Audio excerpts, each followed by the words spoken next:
good. Good evening. I'd like to call this session of the Stratford Inland Wetlands and Watercourse Commission to order at 7:03, 7:02. The second item on our agenda is the approval of the minutes of December 20th, 2017. I looked at them. They look fine to me. I would entertain a motion to approve the minutes from someone. Oh, you don't have to say it. Mr. Schlager makes a motion to approve. Mr. Wade seconds it. All those in favor say aye. Aye. Passes unanimously. Item 4 under new business, application or permit 2013-3, construction of an 11-unit condominium complex with a private road and associated storm drain improvements. Site address 170 Orinoco Lane. The assessor's reference map is 50-3, Block 3, Lot 8 and 9.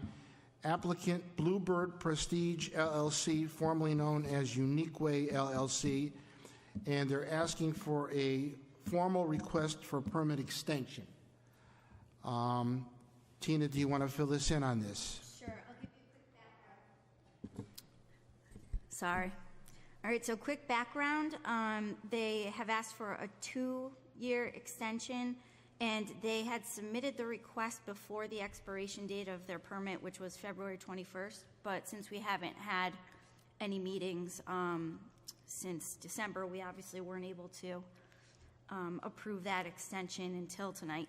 So I'm not going to be penalizing the applicant, obviously, in this case. So this is the property that's at the end of Orinoco Lane near the firehouse, and as it says, it was for an 11-unit condominium complex. And since site conditions haven't changed much since 2013, the wetlands are still essentially the same. There hasn't been much construction in the area.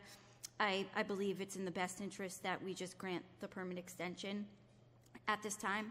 And obviously, if they come into work under the permit, they have all sorts of obligations that they first have to meet. They have to have a site meeting with me. They have to have an environmental project monitor and go through all the boilerplate things that are in their permit, including things like a performance bond and another review of the site plans before they would actually move to build anything. So I think it is in our best interest at this time to just approve the extension.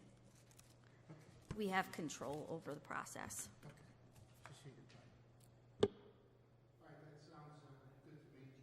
That sounds good to me. I would just ask that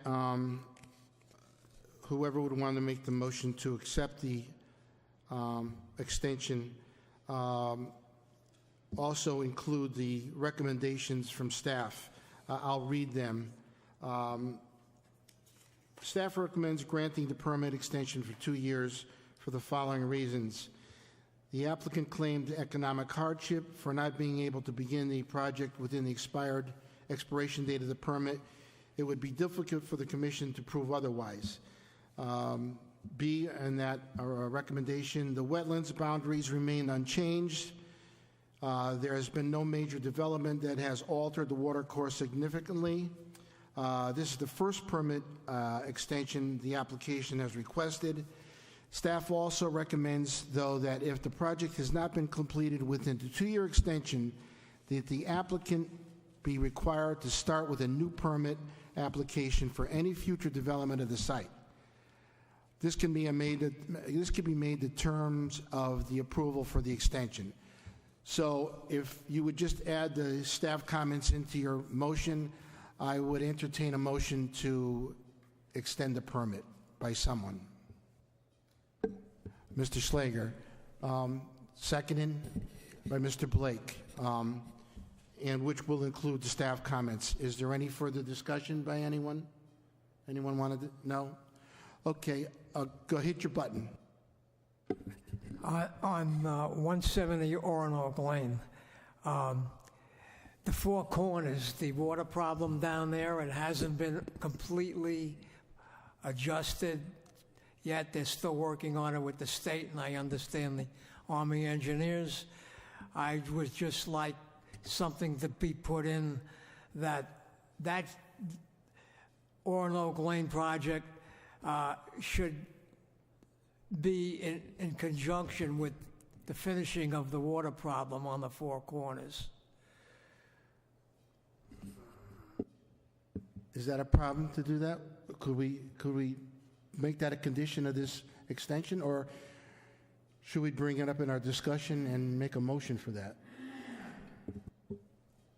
That's a good question. I think it would be difficult. I think it would be difficult to request that the applicant changes their plans based on something that either the town or the Orinoco community is going to be responsible for constructing and fixing. So I think it'll be best to possibly keep the applicant apprised of where the town or Orinoco stands in the process, so that if they have to do any changes to their plans, they can. I haven't seen the plans for what you're talking about, so I'm not sure how it's going to affect the application.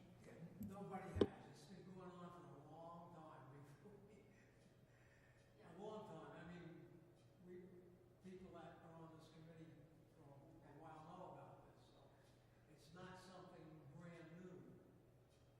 So I'm just concerned that it's not being done, and the plans are approved maybe on the basis that it would have been done already. All right, we could bring that up during the commissioners' forum, and we could have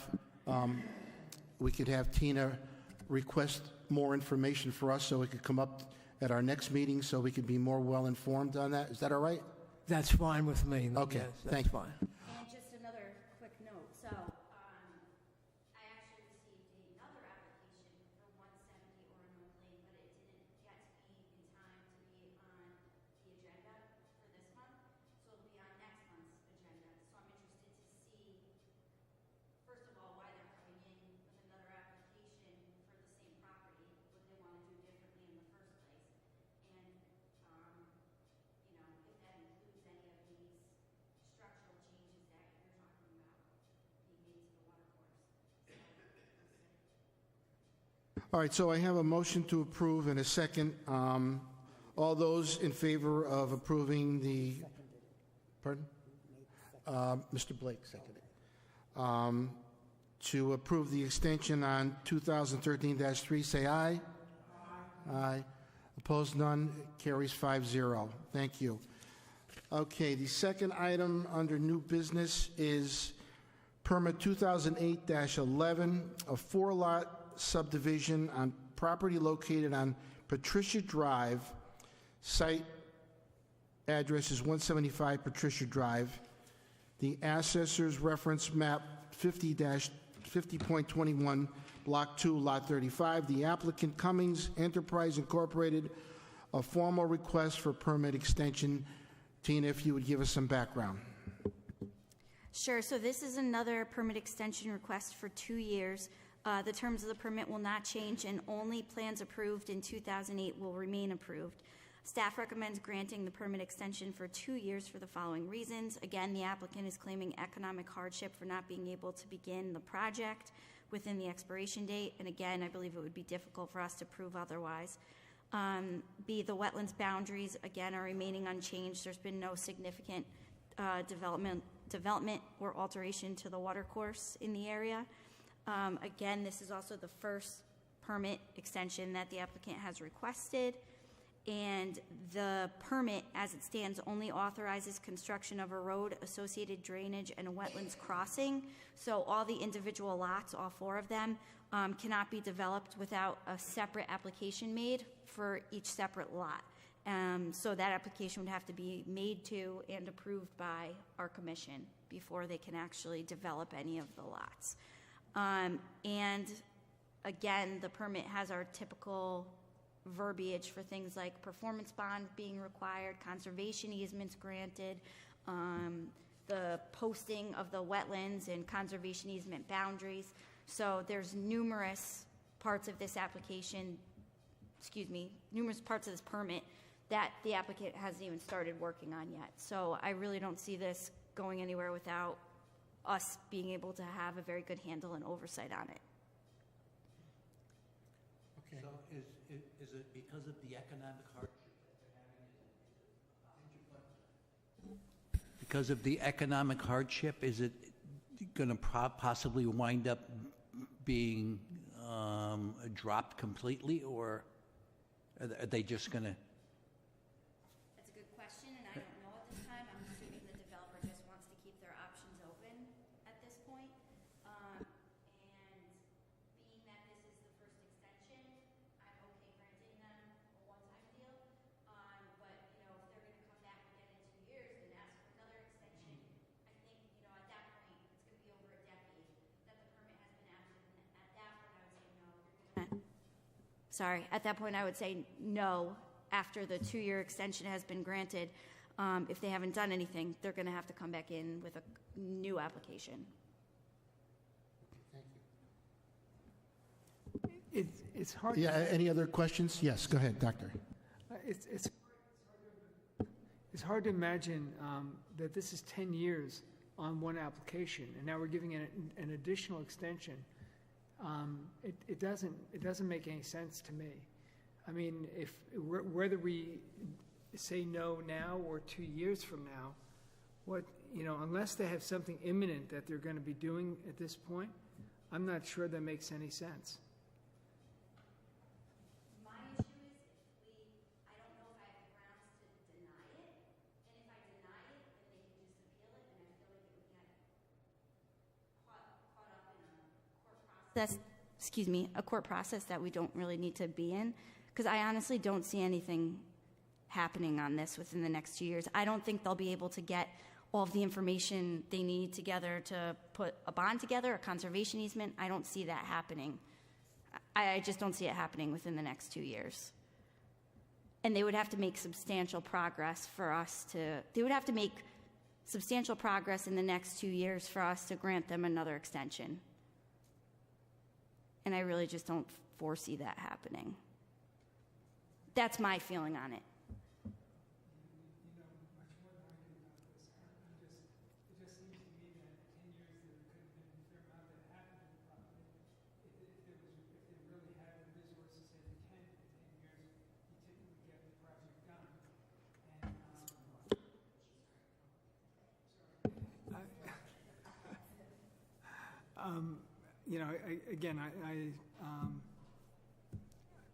I follow your lead, but it just doesn't make any sense to me, and I'm not sure that an outfit 10 years later being denied a renewal has great grounds to go forward in a court of law, and whether or not it would even be worth it for them to pursue it in a court of law, because they still have so much to produce to be able to go forward anyway, that it's almost like starting again anyhow.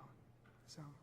And I do agree with that. And being that there are so many parts to this application that they need, like I said, the conservation easement, they're going to have to put in drainage infrastructure. They're going to have to put in the conservation easement, drainage infrastructure. They have to submit the bond. And at any point in that process, they're going to have to come forward with, documentation to me showing that the site hasn't substantially changed. And if it has, I just end it right there and say, oh no, this is far too different than what was permitted. You have to come back with a new application. So I feel like I will have a good handle and oversight on the process. I don't think they'll be able to just go in there and start putting down a road tomorrow, for instance. They have to come before me before they do any of that. And not just me, the commission as a whole, if it's changed substantially.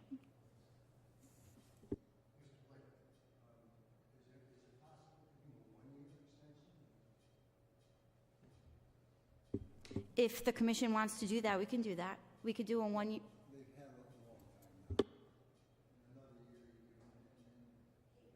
I'm sorry. They've had a while. They've had a few extensions now. Another year and then call it quits. I mean, they'd have to take out a new permit, give them that option, and see if they go forward on this project. We can absolutely do that if that's what we can absolutely do that if that's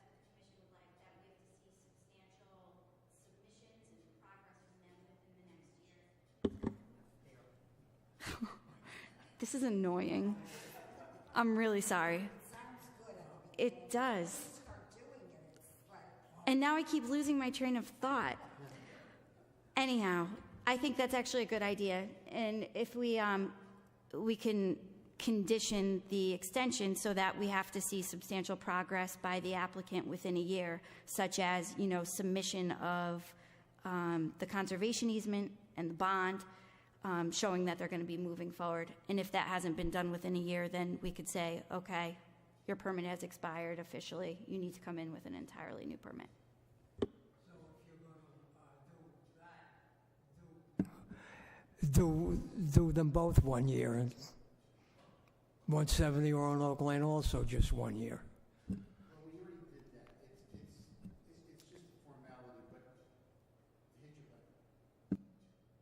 but we already approved that, and I don't see any issue in going back and revising that. But I think on this application, because of the scope of the project, that it's a very good suggestion by Mr. Blake, and that we do, just give a 1-year extension on this. I think that makes sense as well, because for the current permit that we're talking about right now, the 2008 for Patricia Drive, it's from 2008. So that's already 10 years ago. Whereas the Roanoke Lane permit was for 2013, so it's not quite as long a time. So I think that's a great idea for the Patricia Drive permit. Grant the extension for 1 year as opposed to 2. Okay, any other further discussion on this extension, now that we've pretty much hashed it out? If not, I will entertain a motion to extend the permit 2008-11, and in that approval, you can make the notation that it's a 1-year extension. Anyone want to make that approval? Mr. Waite, seconded by Mr. Blake. Okay.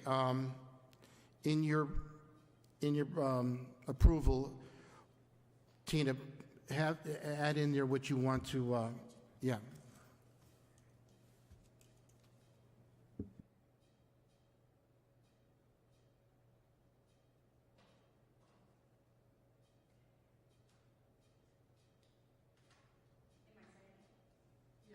Record.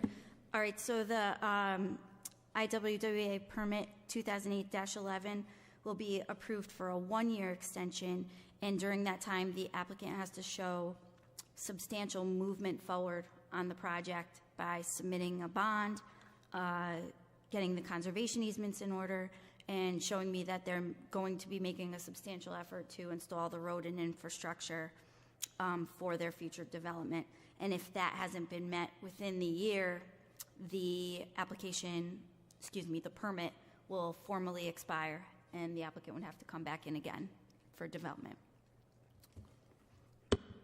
Okay, if there's no further discussion, I'd like to take a vote. All those in favor of the 1-year extension, say aye. Aye.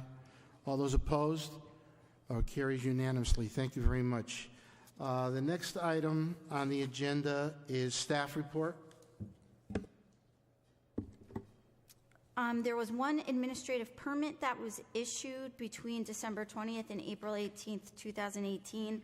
IWWA permit 2018-1A, relocation of existing South Gate and Access Road at 6,900 Main Street, Stratford, to a location directly across from Roanoke Lane with some minor work in the upland review area of Wetlands.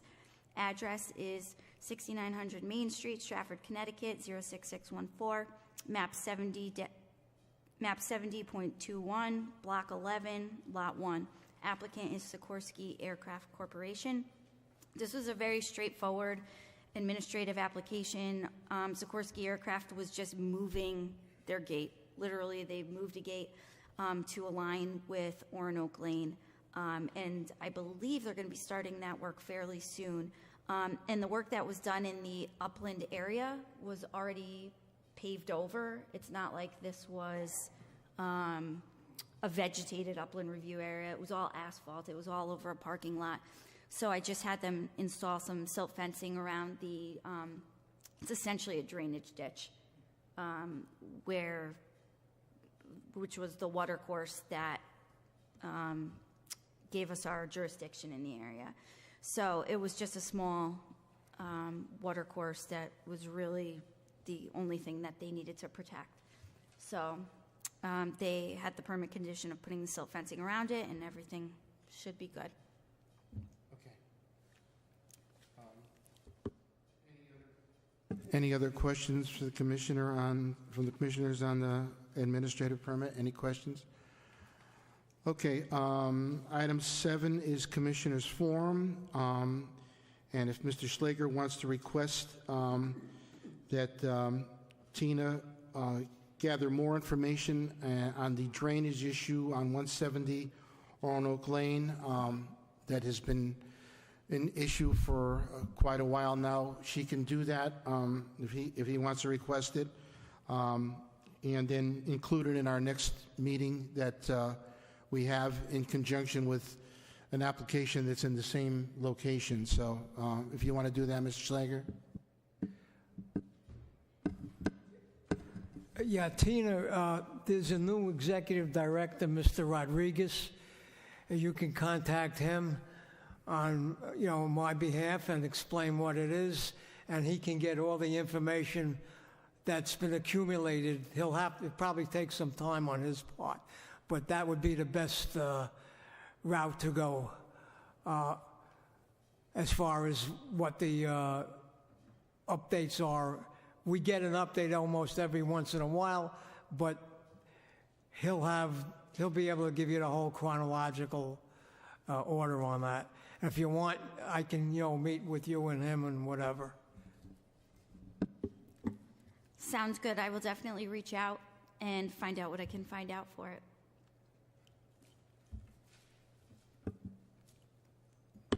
Okay, great.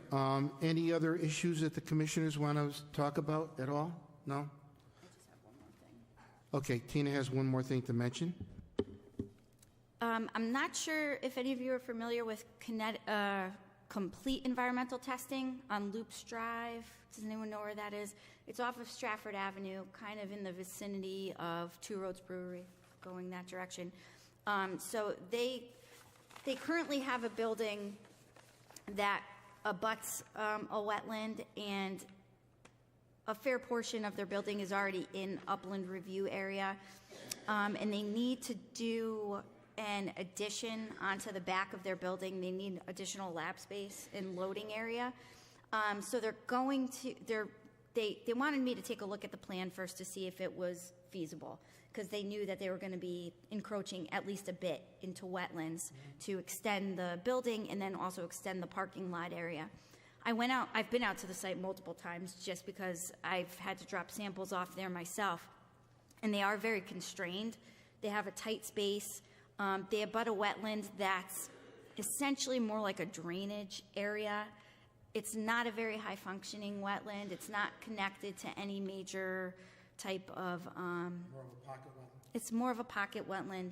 It's not really connected to any other major resources that I would be worried about having, impaired in any way.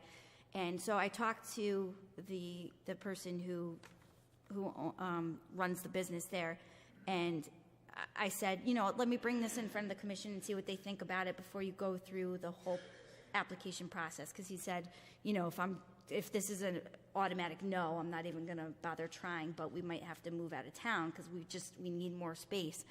And so he showed me this plan. He highlighted the area where they're going to be building the addition, and then showed me the area where they'd be putting in the additional parking space. And it comes out to they'd be going about 100 feet into the wetlands, 100 square feet into the wetlands, with the parking taking up an additional 400 to 500 square feet of wetlands. So we're looking at a total wetlands disturbance of about 600 to 700 square feet. Now, in my opinion, based on what I know of the area, I don't think that that's really a big ask from them. I think it's something that's doable as long as they are going to put in the appropriate drainage and infrastructure to make sure that this impervious area that they're creating is not going to exacerbate any flooding and whatnot in the area. And I'd also ask that they consider doing like an off-site mitigation perhaps, and offering us some type of mitigation for restoring wetlands elsewhere in town perhaps, even if they want to, I don't know, put money into like a mitigation bank for us or something like that, if it turns out to even be that big of a deal. This is kind of like worst case scenario that they're thinking of.